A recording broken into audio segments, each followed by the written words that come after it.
If you follow these basic rules when adding stems to notes, you will never battle again. 5 rules for writing note stems, plus 2 bonus rules at the end, so keep watching until the end. Rule number 1. If a note is on the middle line, the stem can face up or down. Rule number 2.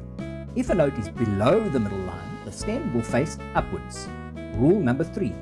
If a note is above the middle line, the stem will face downwards. Rule number 4, the right side rule. Upward facing stems are always positioned on the right side of the note head. Rule number 5, the left side rule. Downward facing stems are always positioned on the left side of the note head. Bonus rule number 1, the rule of exception.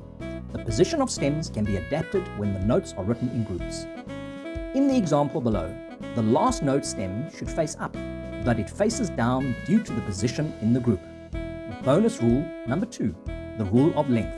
The length of stems is determined by the distance from the note head to the nearest note of the same letter name, either an octave up or an octave down. Now that you know the basic rules for writing note stems, click on the video link to do the quiz.